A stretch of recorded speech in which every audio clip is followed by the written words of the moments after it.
Hello, vinyl community. I wanted to come on here and do a review of the band's second album from 1969, the self-titled The Band. Robbie Robertson, the guy you see on the left here, passed away this week at the age of 80. He was a pivotal, iconic root force in American music, Canadian music, and music, period. Music from Big Pink, which was the album before this, which I'll probably do a review of with the Bob Dylan drawn cover, was an album that shook up everybody in the music community to a great degree. They were probably the most important act that Capitol Records had since the Beatles. They had cut their teeth with Ronnie Hawkins and then went on to back Bob Dylan. Hawkins in the 50s, Dylan in the 60s, and by the late 60s, early 70s had come into their own as the band that backed Bob Dylan. So let's get into this album. After the success of Music from Big Pink in 68, it was used in Easy Rider. They played Woodstock. They were riding high. They had a little trouble getting it together on the road. A couple of stories that people into the band may know. Rick had a car accident, so that delayed them. He was, I guess, high and drunk. They lived up in Woodstock, not far from where Dylan lived, and a lot of the stars in the 60s, as people probably know, lived. Jimi Hendrix lived there. Van Morrison lived there. And then when they had their first gig, finally got it together at the Fillmore the next year in 69, not the Fillmore, at the Winterland in San Francisco, Bill Graham producing. Bobby came down, Bobby, not feeling too good tonight, so bear with me. Robbie Robertson, it's you see sometimes Robbie Robertson, that was his real name. You see on a lot of writing credits, and we'll talk about that in a minute. Came down with a bad flu, and they hired a hypnotist, and they went on, they played the gig, and everything went fine.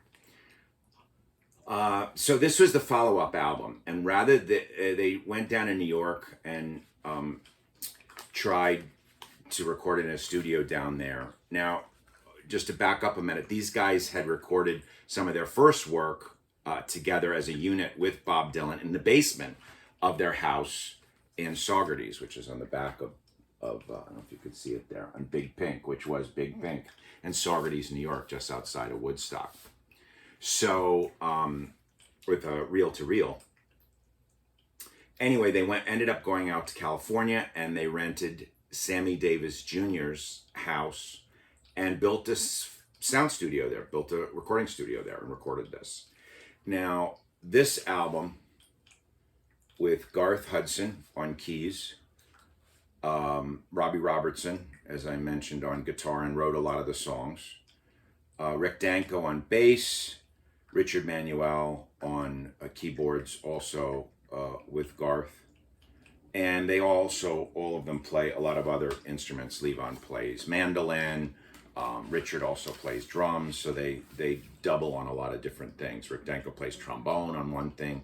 Robbie was the engineer on this, and John Simon did everything from electric piano to tuba, and was an engineer as well.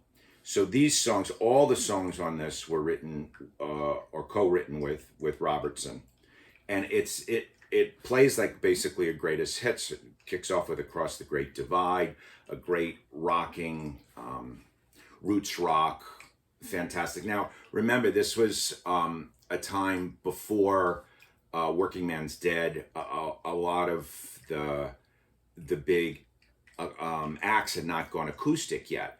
So this was a totally different sound. There was country, and there was folk, there was Johnny Cash, there was Merle Haggard, there was Willie Nelson wasn't even big at this point, of those folks. Ramblin' Jack Elliott, the folk guys. But there was nothing in rock like these guys. So Across the Great Divide, I'll just read the songs. Rag Mama Rag, Great song with the Levon beat, with him singing. Night They Drove Old Dixie Down, Levon again on the vocals. When You Awake, Richard Manuel wrote that with Robertson Manuel, the most sensitive. And I was just taking a look at Levon Helm's book called This Wheel's on Fire. I did a whole bunch of research before I did this. I saw Once Were Brothers last night, but this is the Levon autobiography, very, very good, about poor Richard Manuel's funeral in 1986. Up on Cripple Creek, again, Levon, that was their first big hit to break the top 25. And Whispering Pines, another Richard Manuel, two Richard Manuel, great ones on this. Actually, I think When You Awake, Danko sings, but Manuel wrote it, so I corrected on that. It's a great song.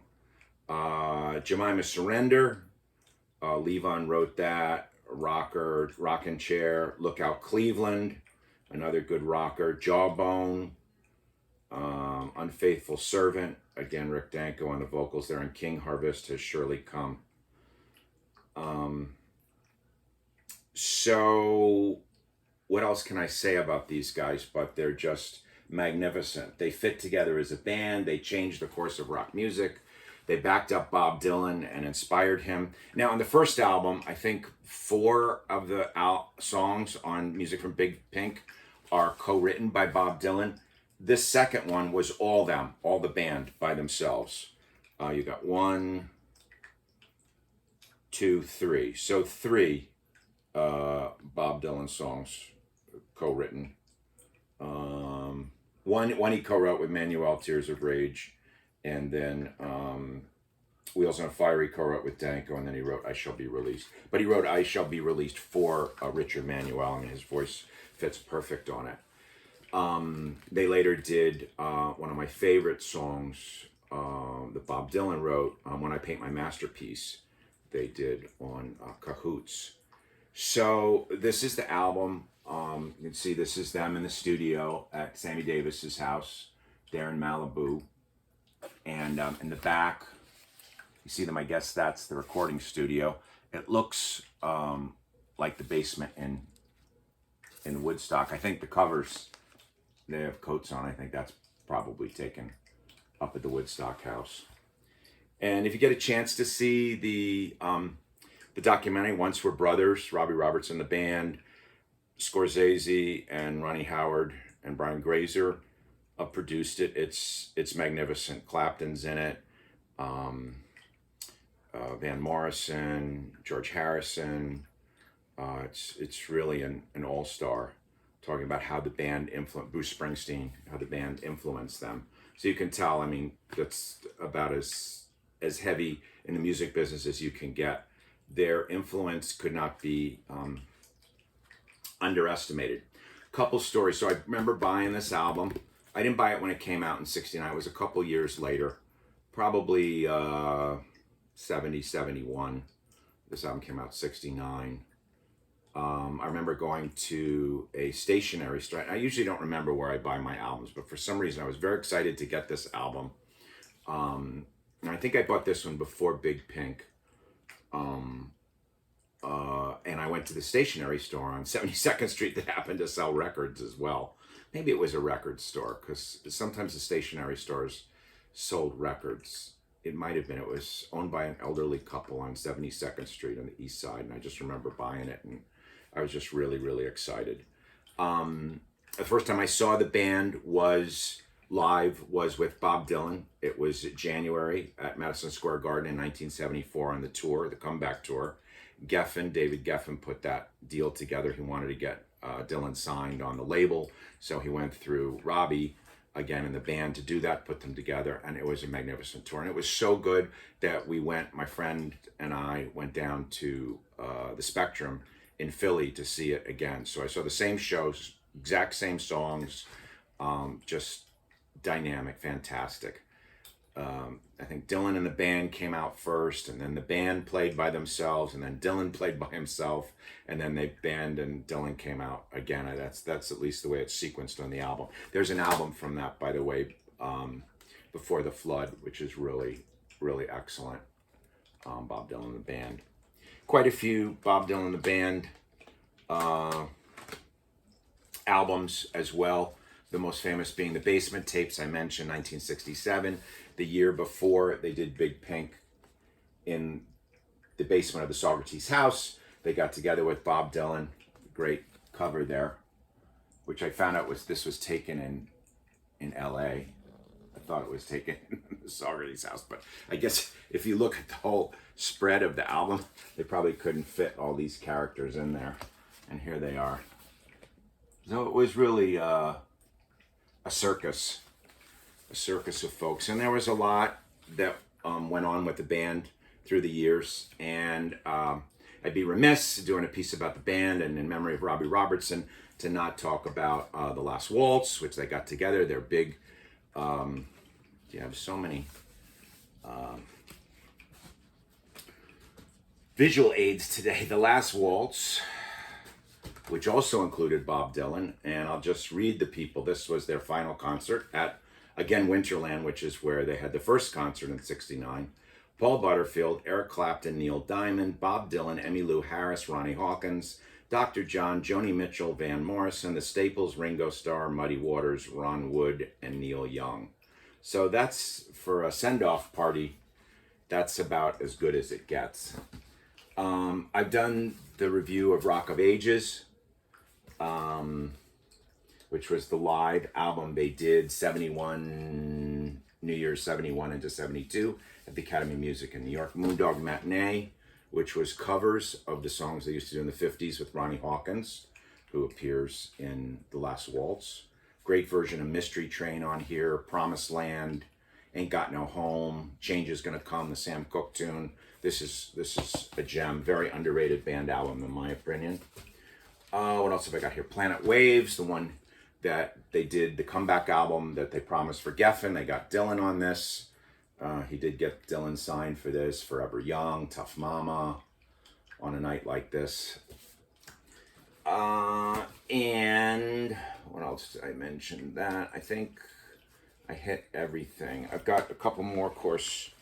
I have Stage Fright on CD, which is the third album, produced by Todd Rundgren, of all people, up in Bearsville. Again, up in the... and one more band recording I wanted to mention, Endless Highway. This is the music of the band, and some really good covers on here. Hornsby does King Harvest. The Allman Brothers do The Night They Drove Old Dixie Down. Roseanne Cash does Unfaithful Servant. And Jackie Green does Lookout Cleveland. So this is, if you can check this out, you can find it. It's on BLG Records, Endless Highway, the music of the band. Came out around the 30th anniversary of The Last Waltz. Really good covers of the band. So that's the band. Usually bands' eponymous titled albums are the first album. The band like to do things differently, so they did it their second album, and it is really a masterpiece. I have the Orange Capital label. I'm gonna put it in my Discogs right when I finish. Let's see the label there. All the songs. And there too, it's in pretty good shape. And I guess I will be going back to jazz. I wanted to do something for Robbie because he is one of my favorites. You know, he had a long-standing feud with Levon Helm. That's been well documented. Levon talks about it a lot in his book, and then Robbie made the Once Were Brothers and talked about it and how he felt about it, and he did. It was kind of nice, just to close this out, they had a nice, when Levon died a few years ago, Robbie was still alive, and he flew to his bedside and was able to kind of be there with his wife and his daughter and get a little bit of closure. So the band, one of the greatest. I'd probably put them in, definitely in my top 10, probably in my top 5 bands of all time. And we'll see you at the next one. Keep on rocking. Thanks. Please like, subscribe, and comment. And I'll see you at the next video. Thanks.